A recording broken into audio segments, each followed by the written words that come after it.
Okay, we're going to be taking a look at the Architect Studio Companion, 6th edition. And here we're going to be taking a look at the configuring of the structural system. Looks like it's chapter or section 2. And just as a word of warning, I'm going to be kind of reading and then analyzing, so to speak. So it's principally kind of a read through, but also I'll be interjecting at points to kind of add notes. But there it is. Configuring the structural system. So this is for making preliminary layouts of the structural system of the building. So we're going to be looking at lateral stability and structural systems, wall and slabs, column and beam. So these are your typical structural systems, right? Column and slabs and tall building structures, which is always exciting. Lateral stability and structural systems. Stabilizing elements. All buildings must be designed to resist lateral forces of wind and earthquakes, so seismic. 3 basic structural configurations may be used either singly or in combination. Those are the shear wall, braced frame, and the rigid frame. The choice of the lateral force resisting system and the location of its elements will have an important influence on the form of the building and the arrangement of the interior spaces. So for shear walls are solid walls engineered to resist the effects of lateral forces on a building. Although most often constructed of reinforced concrete, shear walls can be made of almost any structural material and range in size from small sections of panel sheathed wood. So you'll see this in single family small wood framed houses, stud walls in residential buildings, to massive steel and concrete assembly in the tallest buildings. In comparison to the other systems described on this page, shear wall and especially stiff are especially stiff, making them a good choice wherever a relatively compact arrangement of stabilizing elements is needed. Shear walls must be solid with only limited openings through the wall. This is really important. To minimize interference with the floor plan arrangements, shear walls are frequently incorporated into building cores, stair towers, or other vertical structures within the building. Shear walls can also be part of the exterior wall, although in this location, they limit access to daylight and exterior views. So just as a quick kind of jot of what this is, let's say you have kind of a super tall building in perspective view, door. A shear wall will most often be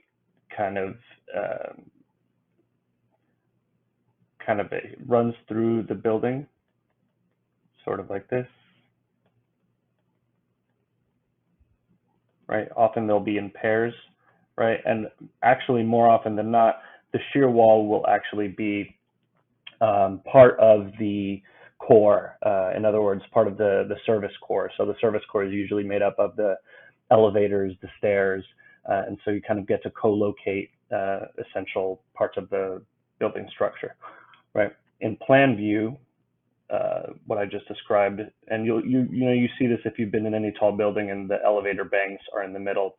They're usually built up of massive elements. They need to be massive to not just hold up the elevator, but to hold up the stairs, to hold other services in the building, but also these act as the shear, kind of the lateral resisting, they're stiffeners, really. That's what they are.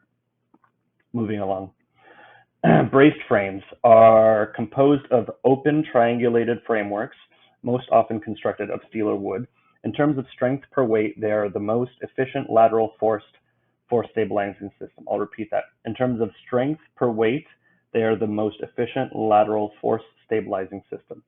Like shear walls, braced frames are often incorporated into the building core or other vertical structures. They can also be part of the exterior wall, where they may become a significant aesthetic element in the building's design. Diagonal bracing makes the braced frame geometrically stable and permits the joints between the columns and the beams to be constructed as simple, relatively easy to construct, and inexpensive shear connections. So this one almost requires no illustration, but so a brace frame, as it was just describing in the kind of earlier, in the later sentences, Sometimes you'll see them on the outside of buildings, right? It'll look something like that. And very often you'll see them, or sometimes you won't even see them on the insides of buildings. It's going to be kind of hard to illustrate, but yeah, they'll be here. Let me kind of make that a little more hidden. You know, they'll often be within the actual structure of the building, if that makes sense. Hopefully it does. Okay, rigid frames. Rigid frames depend on stiffer and more difficult to construct column to beam connections called moment connections to create a rigid framework capable of resisting lateral forces. These connections are most easily constructed in steel or die-cast concrete. With greater difficulty, moment connections may also be constructed in precast concrete. The absence of solid walls or added diagonal bracing makes this lateral force resisting system attractive where the least interference in plan configuration is desired. However, the rigid frame is also the most structurally inefficient lateral force resisting system. It is most suitable for low or broad structures requiring relatively modest resistance. In taller buildings, it is most frequently used in combination with either shear walls or brace frames. In addition, the rigid frame introduces additional stresses into the structural framework. This frequently results in columns and beams that are heavier or in columns more closely spaced than would otherwise be required. Semi-rigid connections with intermediate stiffness may also be used in combination with shear walls or brace frame and at less cost than fully rigid moment connections. So what this last sentence really is saying is that you'd have, instead of rigid connections, you could have semi-rigid connections, but these would need to be used in tandem with the others, obviously, right?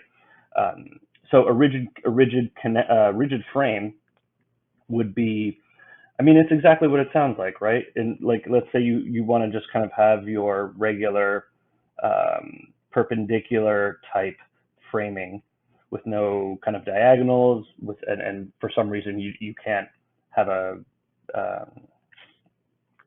the shear wall, then effectively, if this is your building, let's say these are your columns. Let's say you have to have one here for whatever reason. You're really just making these points as absolutely rigid as possible. And it's expensive because you need to have, for steel, you need to have welders on site, specialized welders who know how to do these types of connections, as opposed to typical steel connection, which is just bolted. And with die-cast concrete, obviously, it's a little bit more simple, but you're just pouring the actual, the connection itself is rigid because it's just kind of one monumental piece, right? If this is the concrete, and everything is going to be in perspective. Yeah, so this kind of organization, as stated, makes it generally structurally inefficient because you're putting in so much work to create this kind of extremely rigid structure. And moving along. Oh yeah, so here are, this is kind of the book illustrations of the shear wall. It's just a big flat slab. And the very important part about this, and it's mentioned in FEMA 454, is that if you start perforating, adding kind of holes everywhere in the shear wall, then it's going to create weaknesses in the shear wall, and it might as well be for naught. And sometimes in seismic conditions, this can actually have catastrophic effects, right?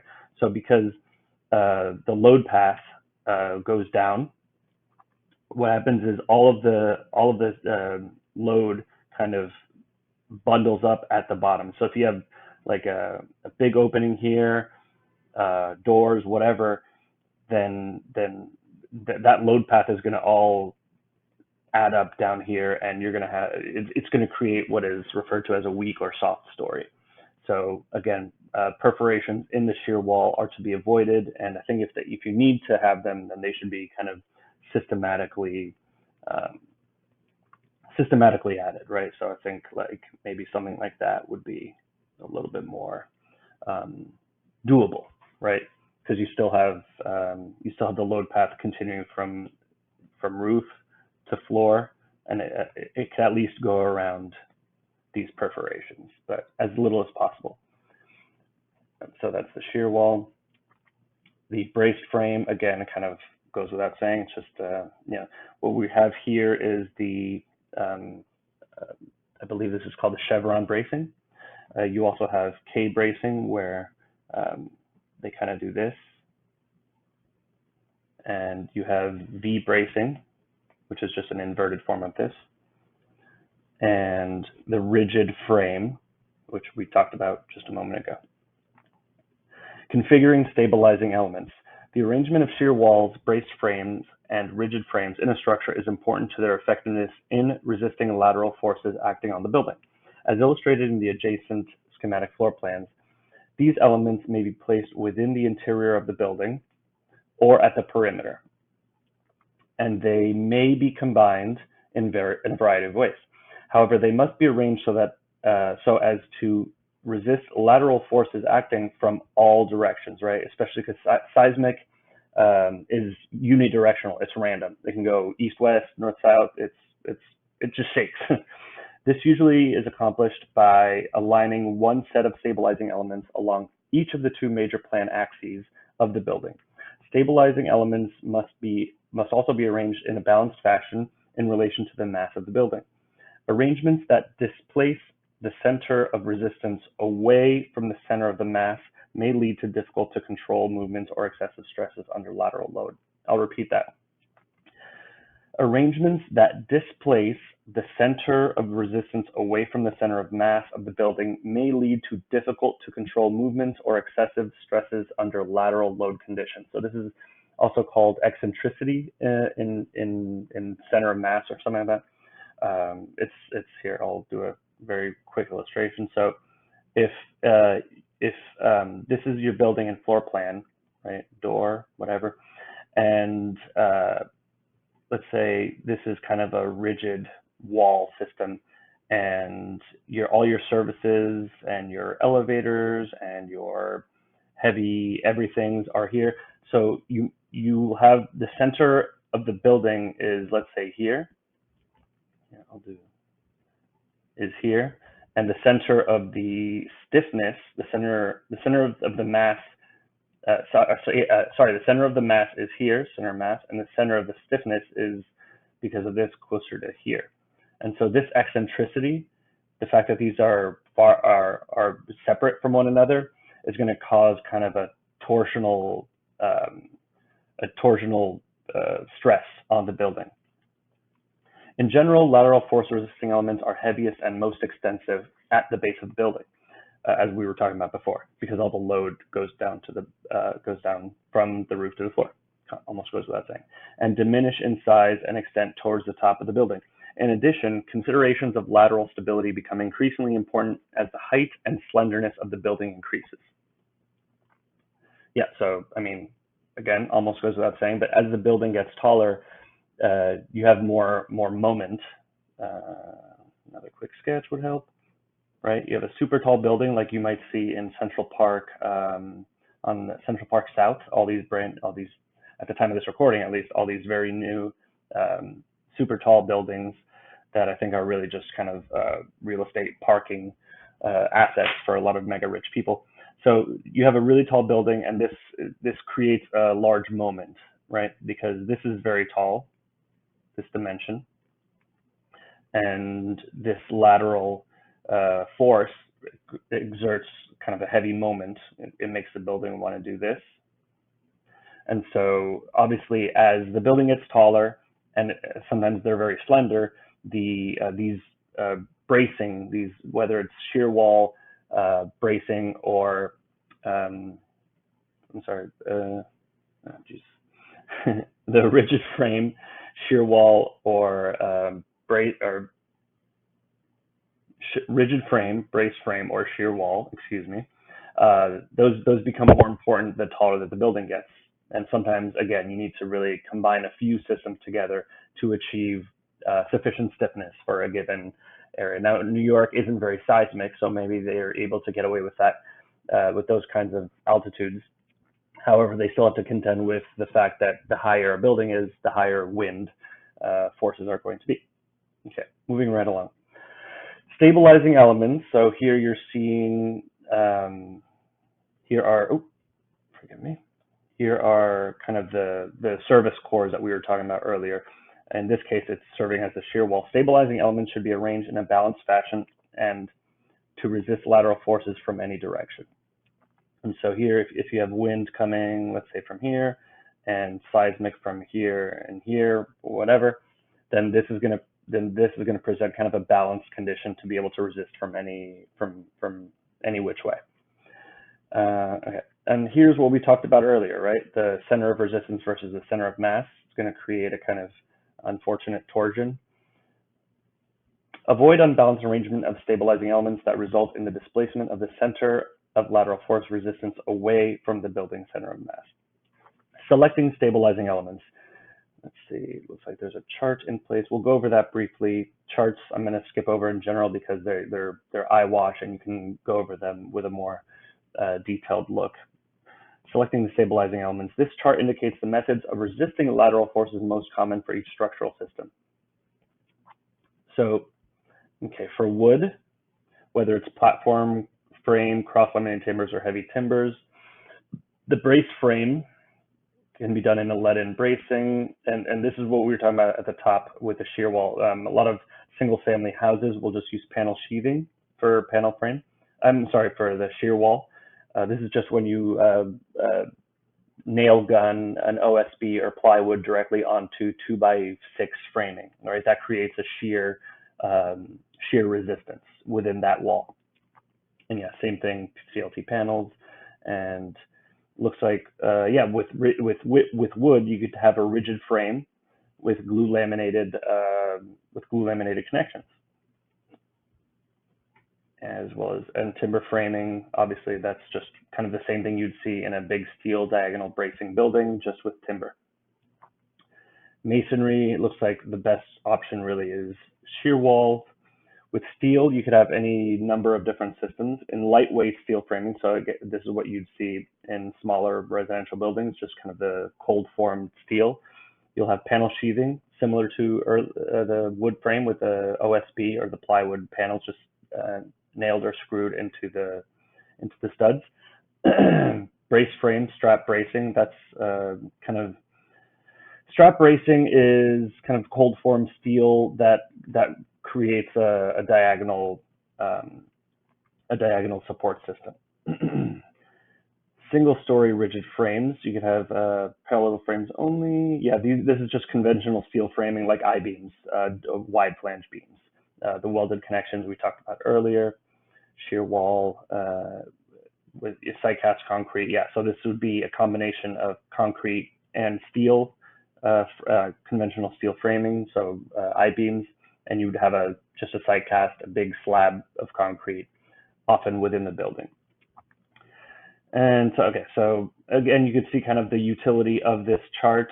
Looks like for site cast concrete, the principal rigidity structural systems are the rigid frame and the semi-rigid joints with supplemental brace frame or shear, so combinations thereof, right?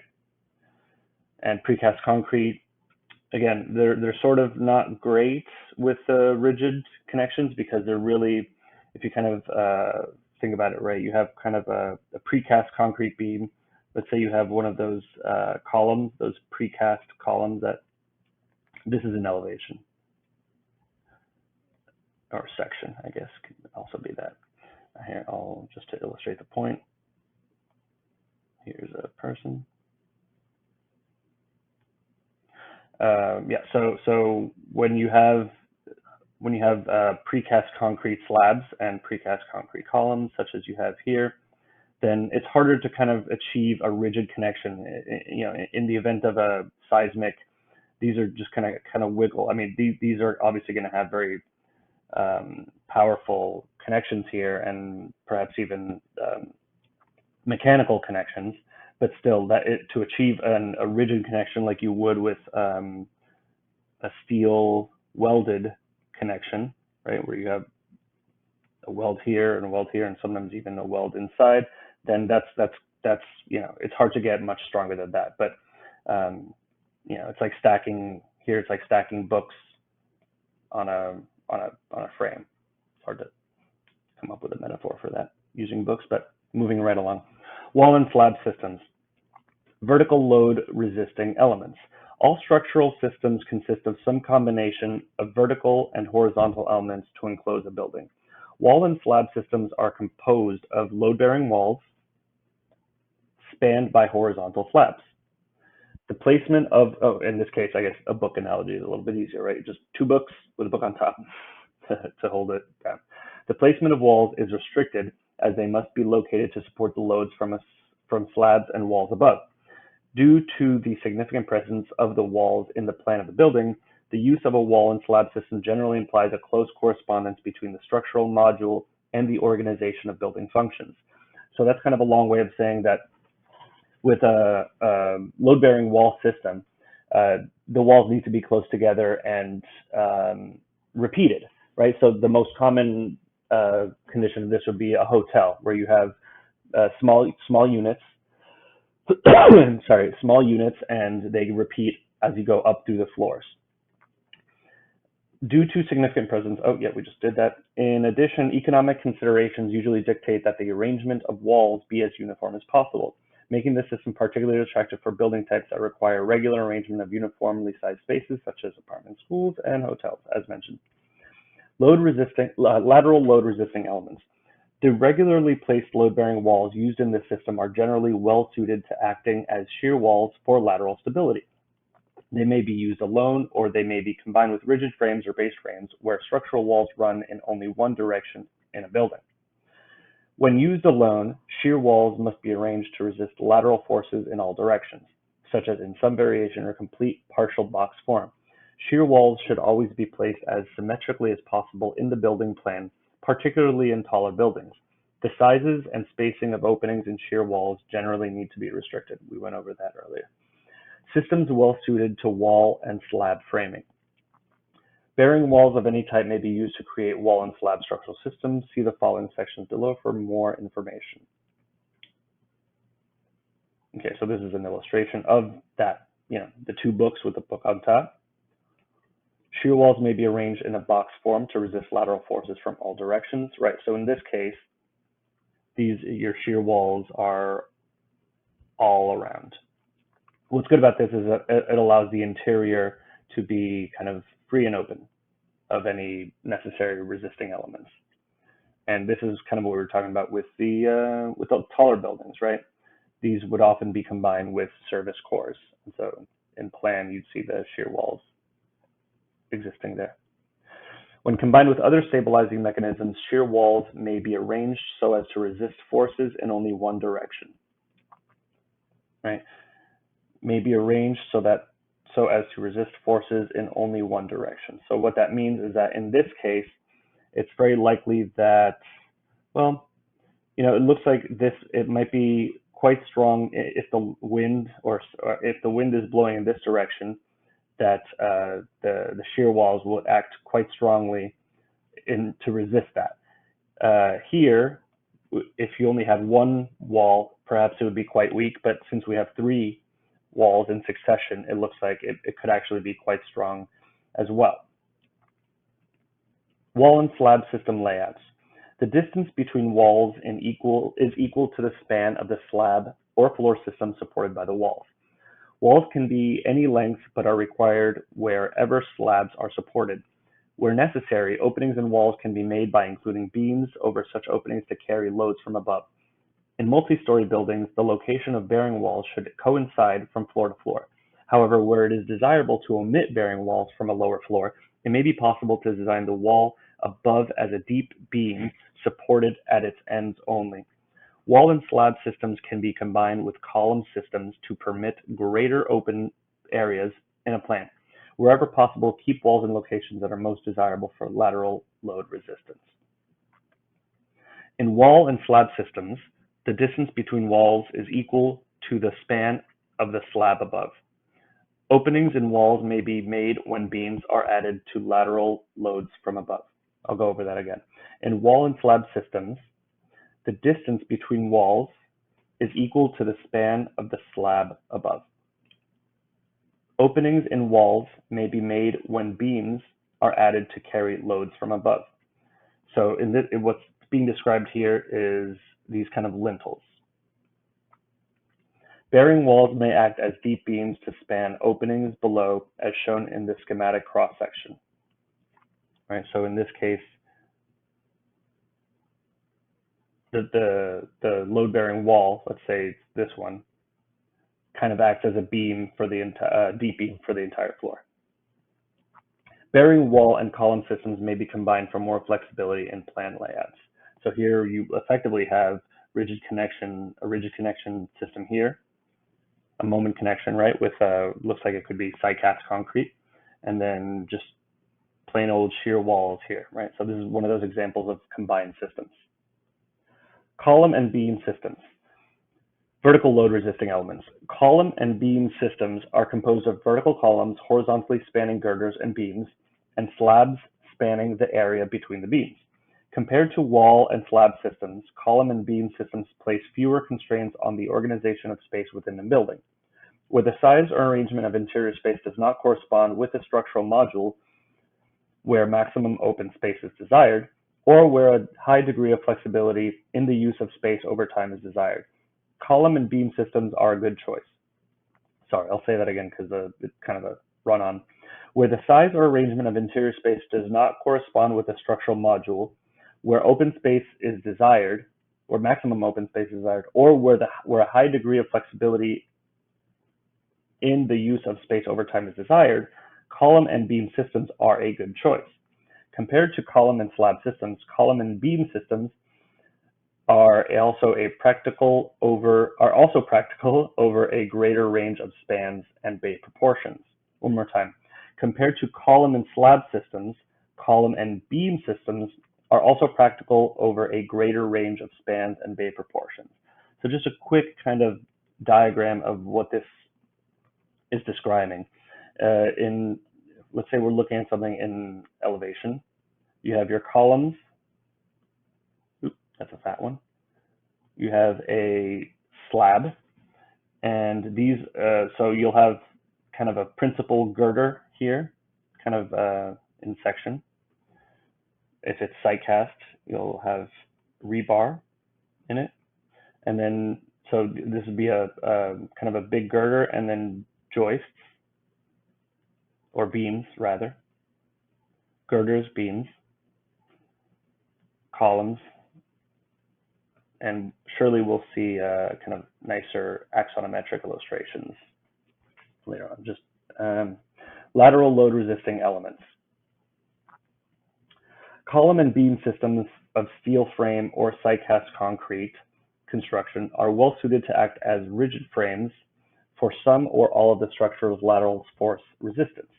In side cast concrete, beam to column moment connections are usually easily produced as a normal feature of the system, right? So that's just looking at kind of how we were mentioning earlier. This could easily be created, because it's poured, could be easily created as a moment connection, as a rigid connection, as a normal feature of this. In steel, moment connections are readily constructed, although at added cost. This is what I was talking about with the specialized welders required. Moment connections are most difficult to construct and less frequently used in precast concrete structures. Rigid frame structures minimize or eliminate the need for diagonal bracing. I'll repeat. Rigid frame structures minimize or eliminate the need for diagonal bracing or shear walls, making them a good choice where least obstruction in plan is desired, right? If you need to keep an open floor plan with no cross bracing, even no shear walls, you want rigid frame construction.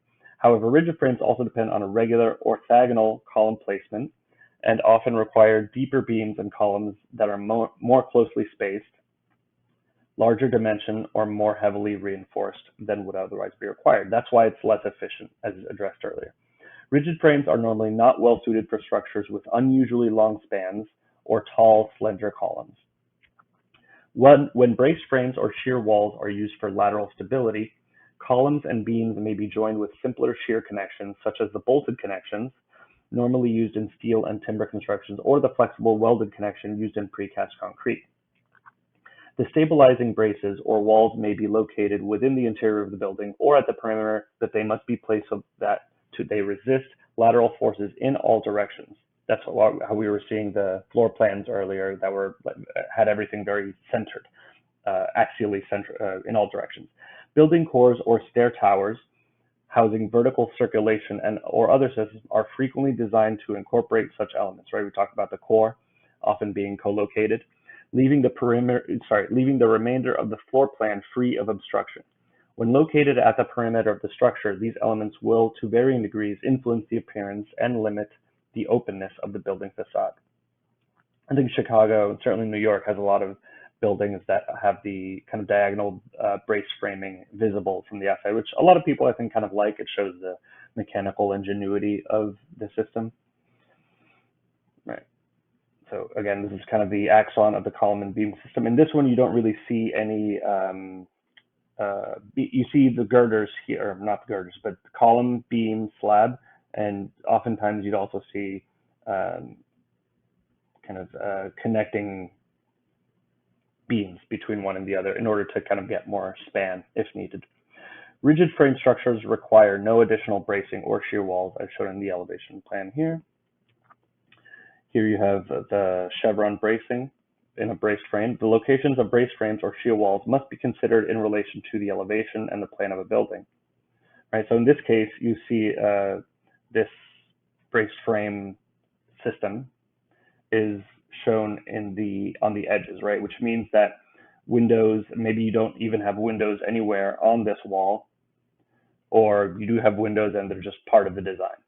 Sometimes sometimes the braced framing exists inside, and then you kind of don't have to worry about that quite as much. Systems well suited to column and beam framing. Oh, here's just kind of a table of where to go for that within Architect Studio Companion version 6, edition 6. Column and beam system layouts. Columns are located on the lines of the beams above. Although column spacings may vary within the limits of the spanning capacity of the beams, for reason of economy, regular gridded arrangements are preferred wherever practical. Right? This almost is quite obvious. In order for this whole structural system to be reliable, the arrangement should be repetitive and systematic. Various combinations of beams and slabs are possible.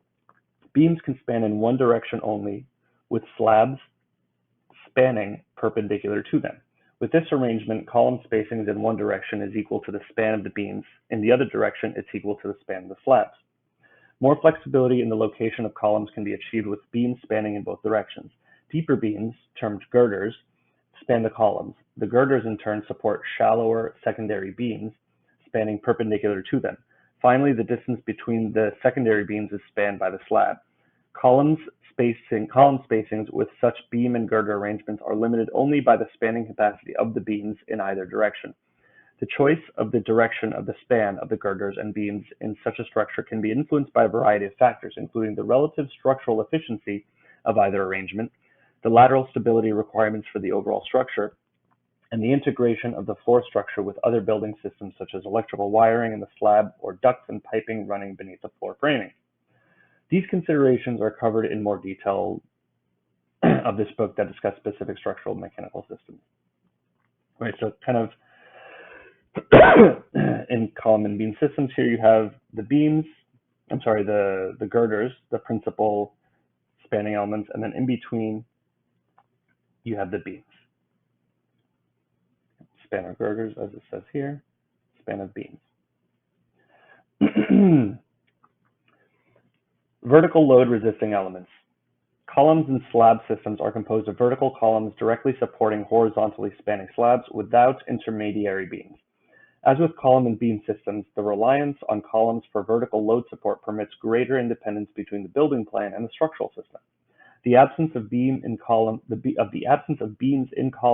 slab systems may permit even greater flexibility in column placement than with column and beam systems. One more time. The absence of beams in column and slab systems may permit even greater flexibility in column placements than with column and beam systems. Because columns are not restricted to beam lines, columns and slab systems may also be attractive economically due to the simplification of construction techniques and the reduction in total floor depth that they can make possible. Most column and slab systems are constructed of site-cast concrete. So yeah, again, most column and slab systems. So this is, again, it's like baking a cake. You can create a mold with formwork and just pour the cake batter, in this case concrete, and you have a unitized system. Lateral load resisting elements. Rigid frame action is sometimes possible in column and slab systems, although its effectiveness depends on the depth of the slab, particularly in the areas close to the columns. Where large lateral forces are expected in systems with shallow slabs, a deepening of the slab or the addition of structural beams between the columns may be required to achieve the needed lateral force resistance, right? So most often this is with wind. The deepening of the slab will create kind of a diaphragm that holds the building. What a shear wall does in vertical, a diaphragm does in the floor plane. Shear walls or braced frames may also be used to develop lateral resistance in column and slab systems. These elements may be used either as sole means of lateral bracing or as the enhancements to rigid frame actions of the system. They may be located within the interior of the building or at the perimeter, but they must be placed so as to resist lateral forces in all directions, as has been repeated. The locations of interior elements must be coordinated with the building plan. Building cores or stair towers housing vertical circulation or other systems are frequently designed to incorporate such elements, leaving the remainder of the floor plan free of obstruction. When located at the perimeter of a structure, these elements will, to varying degrees, influence the appearance and limited openness, as we said before. Okay. Systems well suited to column and slab framing. Conventional structures systems that are configured as column and slab systems are metal space frame and a number of site-cast concrete systems, including two-way flat plate, two-way flat slab, and one-way joist, which are, as a matter of fact, these three are the most economical systems for site-cast concrete. Also, waffle slabs works with column and slab framing. So yeah, here you have an example of this is what is called flat plate. And if you have trouble remembering this compared to flat slab, just think of, have you ever seen one of those circus performers that they have kind of they have a thin little stick with a plate on it?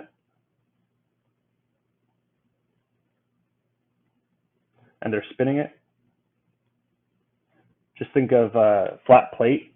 That's this. This is the plate. It's just a little stick and the plate itself, right? That's the way that I remember flat plate. And with flat slab, you have a slab that's in between. You know, that would be the slab. It's tricky, but just remember the spinning plate. This is the plate, and then here's a slab. Column and slab systems. So yeah, here's kind of the poured flat plate system. As shown in this elevation and plan, rigid frame action is possible with column and slab systems, although its effectiveness is limited. So here you see the service cores on the edge with kind of an open plan column arrangement in between. Shear walls are frequently used with columns and slab systems to provide greater resistance to lateral forces. In this elevation and plan, the shear walls are shown incorporated into a pair of vertical cores. Column and slab system layouts. Column spacing in either direction is equal to the span of the slab. For maximum economy and structural efficiency, column bays should be roughly square in proportion, and columns should be arranged along regularly spaced bearing lines. However, where driven by design considerations, column and slab systems can tolerate deviations in standard column placements, variations in bay sizes, and irregular plan shapes. So if we just take a quick look at this system right here, there's a general deviation capacity for a system such as this, of let's say you want to move this one over.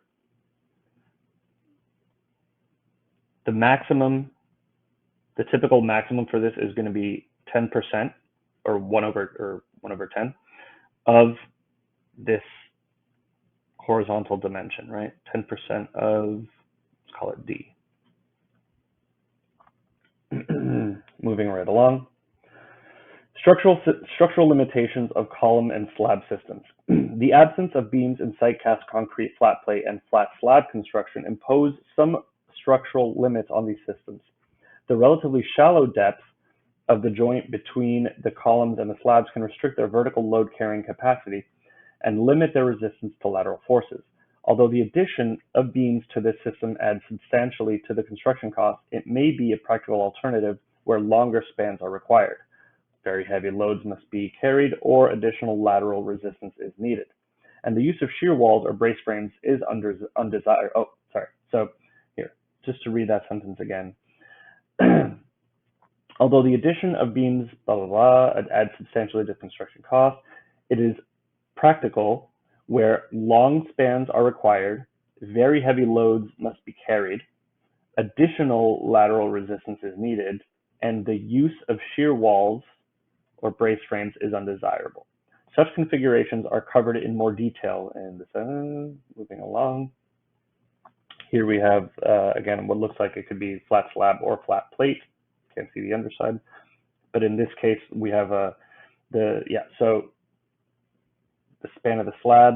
So in this case, you have kind of a one-way system. So if this were, in order for it to be a one-way system, the span of the slab would have to be 2 or more for a one-way system. Anything less than 2 means that this is somewhat of a square configuration, and that would be considered a two-way.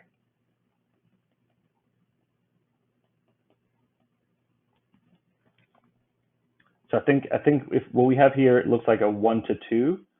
So in this case, it still qualifies as a two-way system, I believe. Or I think maybe it's as of 2 times, if this is D, and this is 2D, I think as of 2D, it's a one-way. In column and slab systems, the span of the slab is equal to the column spacing in either direction.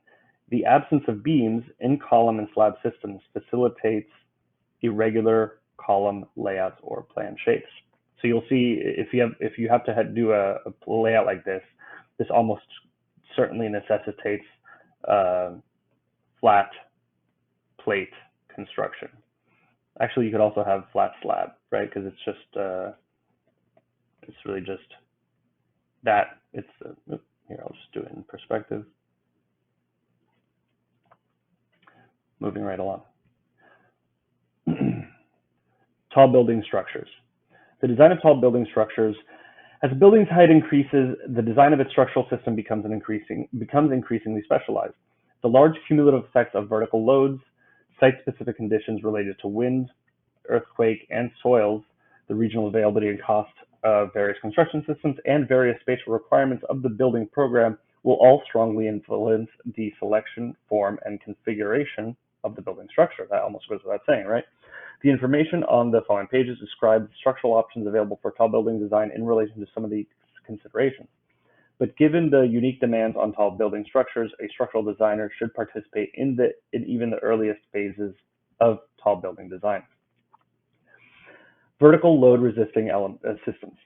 The vertical load resisting systems for mid and high-rise buildings are essentially variations on those for low-rise buildings described in the previous pages. In the tallest buildings, column and beam or column and slab systems are most common due to their efficient use of space, structural versatility, and ease of construction. So here, tallest buildings, column and beam or column and slab systems are most common. Because of the large gravity loads associated with taller structures, special care should be taken that major structural elements are not interrupted vertically. Excuse me. To the greatest extent possible, building core structures, columns, and other load-bearing elements should extend continuously to the foundation and should avoid offsets from floor to floor and other discontinuities. So load paths in general seek the quickest, easiest form from the roof or from wherever they are in the building down to the foundation. So making a load path. Think of it as like a droplet of water coming down anything, right? It's going to seek the quickest, easiest way down.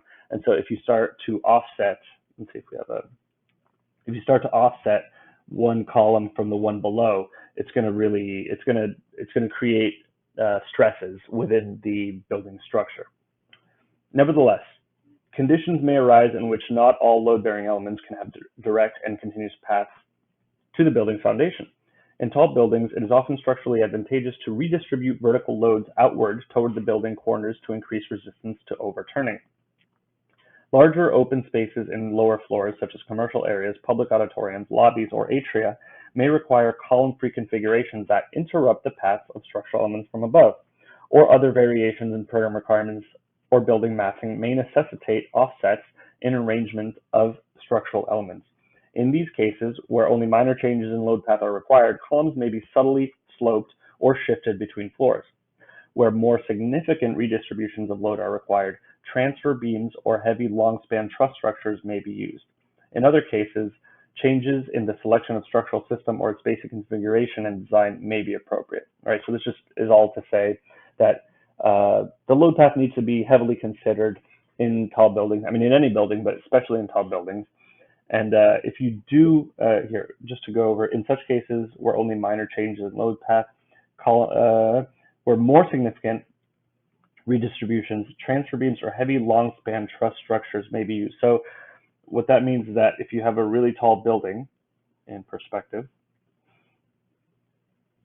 sometimes if the building, if there's a very different structural whatever in the top than in the bottom, sometimes you might need to create kind of a transfer condition halfway up in order to allow for the transfer of the load path to eventually get down to the foundation, and this is going to create kind of a stiffener in the tall building.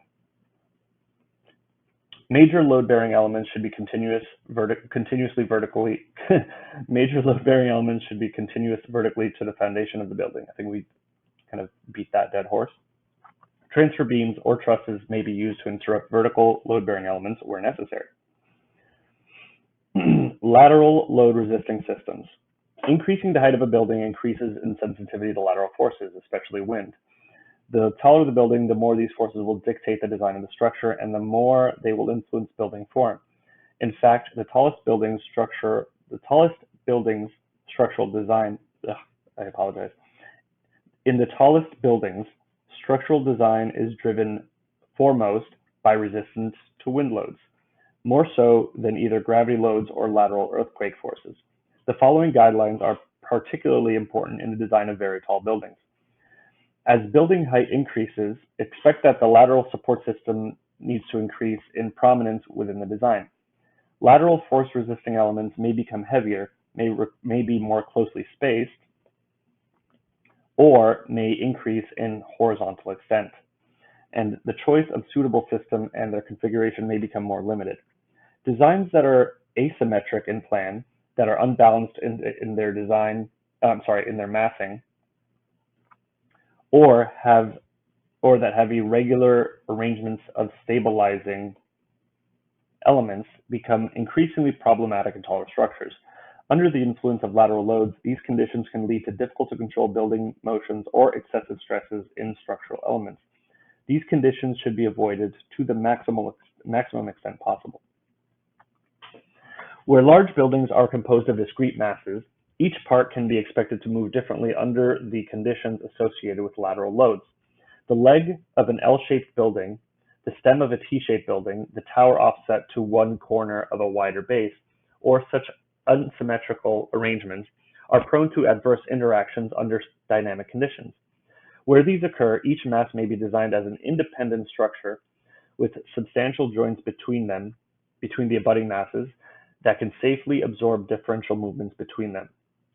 Right, so in short, if you have, let's say in perspective, you have this kind of funky T-shaped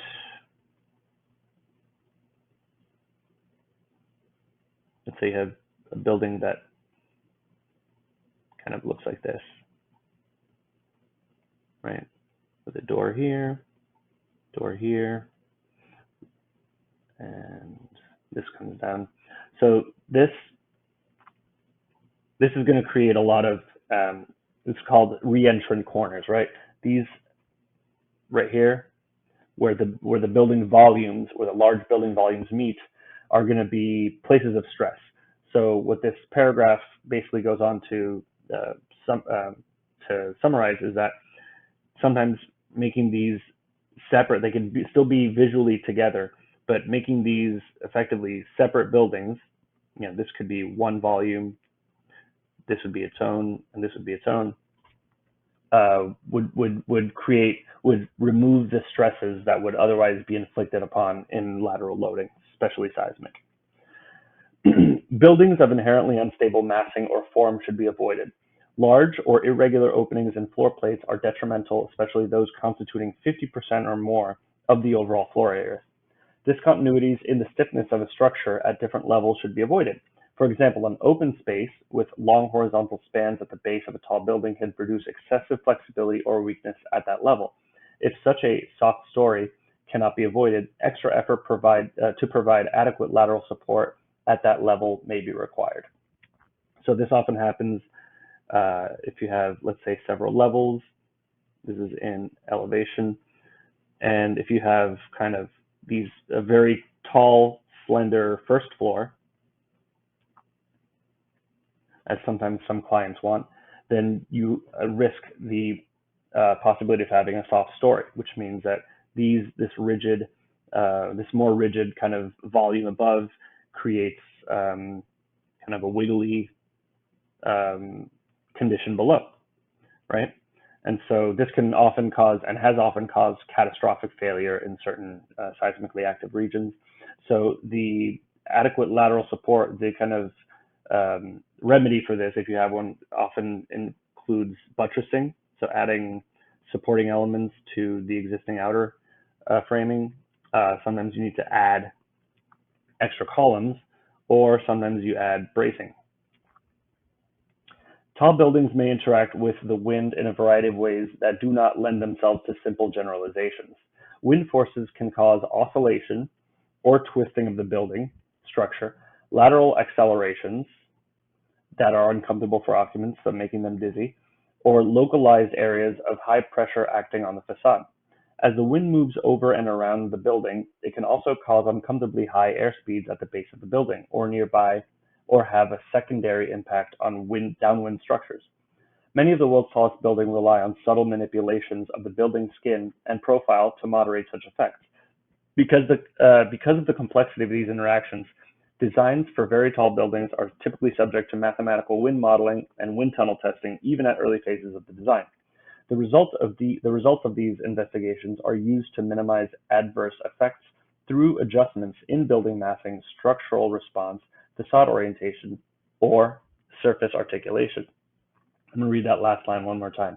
The result of these investigations, like wind tunnel or computer modeling, are used to minimize the adverse effects through adjustments in the building massing, structural response, facade orientation, and surface articulation. So this often is the case in New York, where you have very tall buildings create a kind of wind valley at the sidewalk level, and you just have you have a wind tunnel taking place at the, just walking out the building to get lunch. You just have a violent gust of wind because of kind of big flat surfaces of glass that all together create I guess in that case, it sometimes often creates a what is it called? The Venturi effect, where wind kind of collects and kind of whistles through very tall buildings. Yeah, so if you have a building and a building next to it, and you say, and sometimes the wind kind of collects, and then it comes out on this side very fast. That's the Venturi effect. Right, so an unbalanced plan, moving right along within the book, you have the unbalanced plan, which we've talked about before, and the balanced plan. An unbalanced section, right? Looks like you could have possibly have a discontinuous shear wall here. And this is a little bit more balanced, a little bit more stable. And here we have an example of kind of the separate buildings in an L-shaped condition. And naturally, you would never want to have something like this. I think that just gives me the willies just even looking at that as a possible building schematic. Discrete building masses should be structurally independent. Inherently unstable building masses should be avoided. Discontinuities in the stiffness or of structures at different levels should be avoided, or additional stabilizing elements may be required. As the building height increases, the three basic systems of lateral force resistance, shear wall, brace frame, and rigid frame may be employed in unique ways. The following tall building structures, the following tall building configurations are presented in order of suitability for structures of increasing height. The adjacent diagrams illustrate schematically in both plan and section each of the configurations described. Conventional structural configurations. The conventional arrangements of stabilizing elements used in low-rise buildings may be extended for use in buildings up to 20 to 25 stories in height. The same considerations that apply to low-rise buildings apply to taller buildings as well. Stabilizing elements should be arranged so as to resist lateral forces along all major axes of the building. These elements should be arranged in a balanced manner either within the building or at the perimeter, and such elements must be integrated with the building plan or elevation. Shear walls and brace frames are the stabilizing elements most commonly used in buildings of this height due to their structural efficiency. They may be used either separately or in combination. The use of rigid frame systems as the sole means of achieving lateral stability may be feasible in buildings of up to 20 and from 15 to 20 stories in height in areas of low seismic activity. However, even where feasible, rigid frame structures may be less attractive option due to the greater difficulty of their fabrication and the increased size of the beams and columns required. Most commonly in buildings of this height, rigid frame components are used in combination with either shear walls or brace frames to enhance the lateral resistance of the structure as a whole. Core structures. Core structures are the most commonly used system to stabilize tall buildings, right? As we were talking about with shear walls. The enclosures at the center of the building used to house vertical circulation and other building systems are structured to also serve as stabilizing elements. One of the principal advantages of core structures is that with the placement of resisting elements in the building core, interference with the remainder of the floor plan is minimized. In concrete construction, core walls already intended to enclose building systems can easily be designed to also act as shear walls. In steel construction, core structures are usually designed as brace frames. A single core servicing an entire building should be located at the center of the building. In buildings with more than one core, the core should be located symmetrically in the building so as to provide balance resistance under lateral loads from any direction. Cores typically comprise approximately 20 to 25% of the total floor area of a mid or high-rise building. They should be formed as closed elements, approximately square or cylindrical, with openings in the core kept to a minimum. Again, you don't want to perforate that shear condition. Simple core structures can be used in buildings as high as 35 to 40 stories. Core structures can be enhanced structurally with hat trusses at the top of the structure or belt trusses at points lower down that engage the perimeter structural elements in the resistance to lateral loads, thus improving the performance of the building as a whole. These elements may be aesthetically expressed on the building facade or serve as preferred locations for dedicated mechanical floors. Columns at the perimeter of the building may also increase in size with these systems. These core interactive structures are suitable for buildings up to approximately 60 stories in height. So this hat truss and belt truss, to kind of briefly illustrate that in elevation in a tall building, this would be a belt truss, and that would be a hat truss. Kind of intuitive understanding of it. For further information on these designs, the design of buildings, cores to accommodate mechanical and circulation systems, see page 196 to 198. Tube structures. Just to get ahead of myself here, tube structure in a tall building is kind of what it sounds like. In perspective, you have the lateral force resisting elements effectively takes place within the outside in the perimeter of the building, right? So I think this could happen as braced frame. This can happen as shear wall. I mean, although shear wall I feel like would be silly because you'd have to perforate for windows. Although I think some buildings, some tall buildings that don't require windows, that perhaps are telecommunications data centers, for instance, could possibly be a rigid shear wall tube structure. But yeah, and naturally with moment or rigid connections, you can just have everything be on the outside. So that's a kind of a visual primer. Many of the world's tallest buildings are designed as tube structures. In this system, stabilizing elements are located at the perimeter of the structure, leaving the layout of the interior of the building unrestricted by considerations of lateral stability. Either braced frame or rigid frame elements constructed from either steel or concrete may be used. Simple tube structures and their variations are generally suitable for buildings approximately 55 stories or greater. The use of rigid frame tubes may affect the size and spacing of framing elements at the perimeter of the building. Beams may need to be deeper and columns may need to be larger and more closely spaced than would otherwise be required. When building in steel, the welded joints required in this system may be more costly to construct, although systems that allow for off-site fabrication of these joints can minimize this disadvantage. As with core structures, the performance of rigid frame tubes may be enhanced with hat trusses or belt trusses integrated within the perimeter of the structure. Braced frame tubes are highly structurally efficient lateral load-resisting configurations. When built in steel, these structures rely on more easily constructed hinged connections.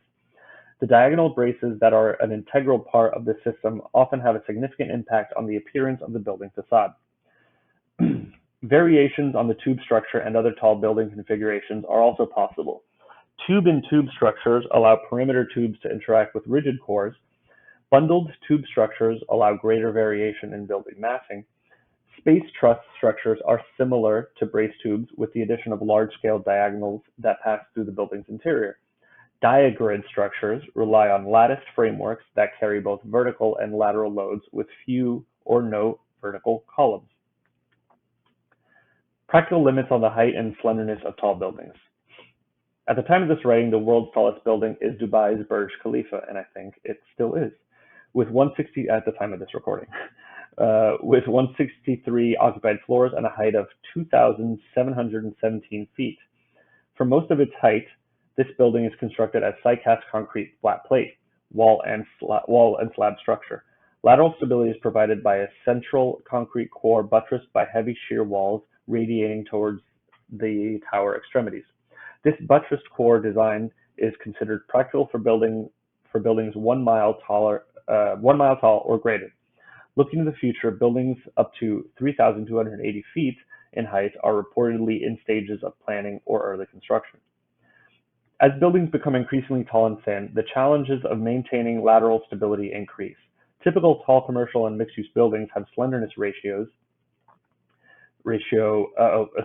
Slenderness ratio is the ratio of height to least planned dimension at the base. Slenderness ratios in the range of 5 to 10.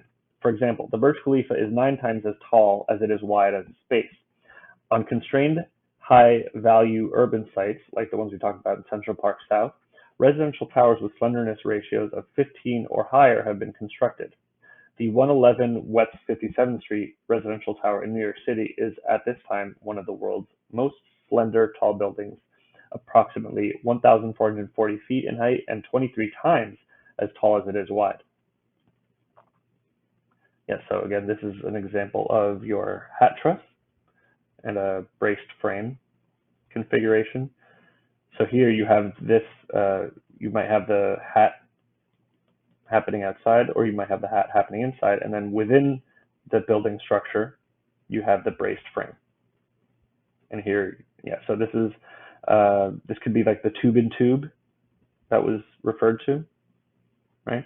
Perhaps a rigid shear condition on the inside and maybe moment or braced on the outside. Tall building structures. Looks like here you have the tube we looked at kind of at the beginning of this. Sorry, the rigid frame tube in this case. Here you have a brace frame tube. Here you have your belts, I guess 2 belts, no hat. Special considerations in the design of tall structures. Steel structural systems. Structural steel is well suited to the construction of tall buildings. The light weight of steel in relation to its strength results in a building of relatively low mass, thereby reducing the amount of structure and foundation required to support the weight of the building itself. This characteristic also results in column and other structural elements of lesser size, minimizing their consumption of space within the building that could otherwise be productively used by its occupants or devoted to other building systems. Structural steel also has particular advantage for buildings located in areas of high seismic activity. A lower mass structure experiences lower forces during an earthquake. In addition, here that kind of bears repeating, a lower mass structure experiences lower forces during an earthquake. That means that no matter how strong and stiff a very tall building of steel is built, a one-story single-family wood-framed house is likely to be a lot more seismically resistive or seismically unimpacted because of its significantly less mass. In addition, the high ductility of steel, its ability to absorb the energy of repeated high stress levels without failure, allows for the design of a structure capable of resisting extreme loads and dissipating the large quantities of dynamic energy imparted to it during sustained earthquake shaking. Designing a building frame that takes full advantage of these characteristics results in a structure that is flexible, resilient, and capable of safely withstanding severe seismic events. Concrete structural systems.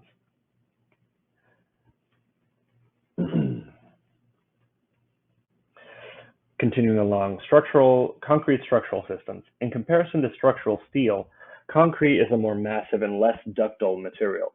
For these reasons, it has traditionally been considered to be at a disadvantage for the design of tall buildings.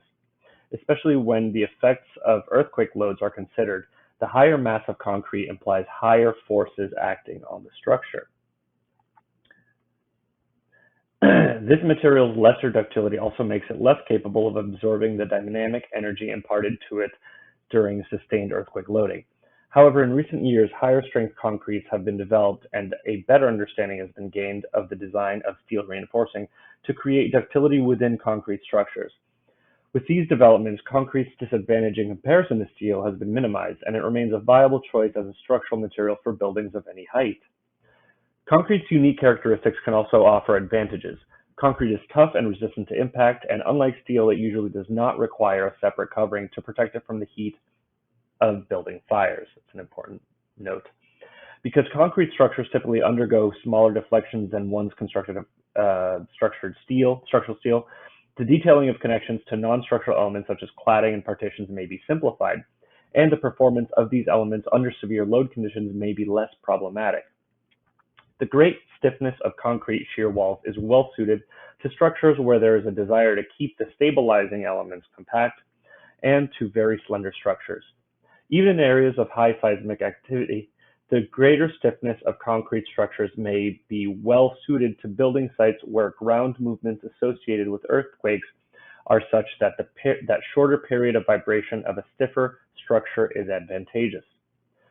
Concrete is also frequently used together with steel in ways that exploit the attributes of both materials simultaneously.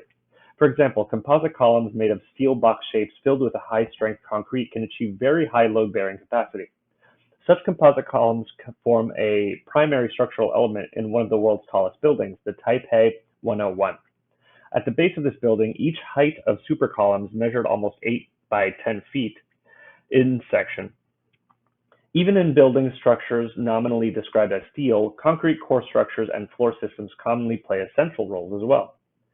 Damping mechanisms for lateral forces. This is an interesting topic. A tall building structure's response to the effects of wind or earthquake can be enhanced with devices designed to dampen the movements imparted to it by these loads. Viscous dampers are shock absorber-like devices. They may be incorporated into parts of the building frame, where they can reduce building deflections during high lateral loads, as well as increase the structure's energy absorbing capacity. Viscous dampers may also be combined with a system of base isolators at the foundation of the building. This arrangement allows a degree of separation between the building structure and the ground upon which it rests. In the event of an earthquake, a significant portion of the ground motion that occurs is never transmitted into the building structure at all. Meanwhile, so in effect, these are shock absorbers like you'd have in a car. Meanwhile, the dampers act to prevent the structure from drifting beyond the physical limits of the isolation system. In severe earthquake zones, base isolation and damper systems accommodating displacements of up to 30 inches or more may be used.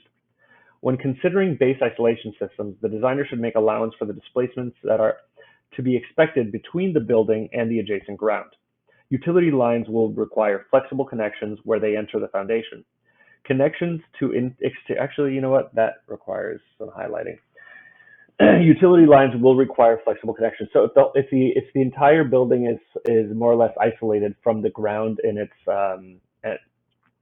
structure, that means that anything attaching to the building, through the building, into the building, needs to kind of respond to that isolation, right? So instead of having a kind of rigid, let's say, steel or PVC connection into the building, you might have to create a flexible duct, a flexible connection instead, or have some length of that connection be capped at, or not capped at both ends, but attached at both ends with flexible devices. Connections to exterior stairs, plazas, sidewalks, and adjacent buildings must also be able to accommodate the differential movements that this system allows. A tuned mass damper may be used to control deflection or side sway in tall buildings. These are heavy masses suspended, pendulum-like, within the building structure, usually near its top, and connected to it by an array of dampers similar to those discussed above. So the simplest version of what this is that, let's say you're standing alone and a bunch of people come and push you gently. It might be easy for a bunch of people to come by and move you gently, but now if you're holding a very heavy block, it's going to be quite another thing for people to come and like try to shove you and push you one way or the other, right? It's going to be just because you're more massive.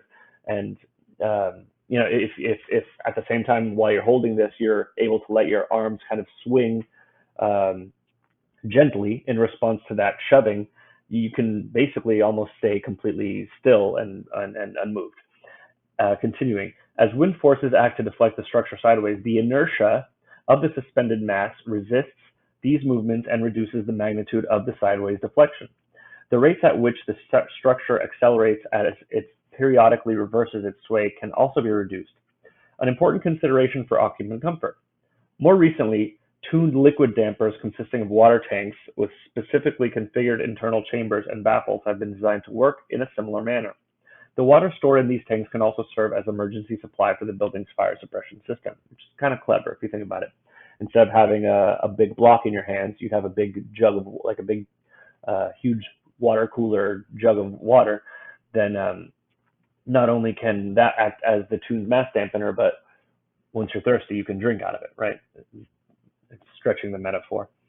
Active dampers rely on sensors placed near the top of the building structure that measure accelerations in real time. This information is processed and then used to command hydraulic activators that exert counteracting forces on portions of the structure, thereby limiting structural movements. Active systems may not be suitable for use in areas of high seismic activity, where loss of power during earthquakes could render the system inoperable. Such dampening systems can be useful in very tall buildings where the discomfort caused by building sway frequently becomes the controlling factor in structural design. By reducing lateral deflections and lessening accelerations, these systems allow satisfactory structural performance in structures of less weight and lower cost. Okay, next we'll look into sizing the structural system.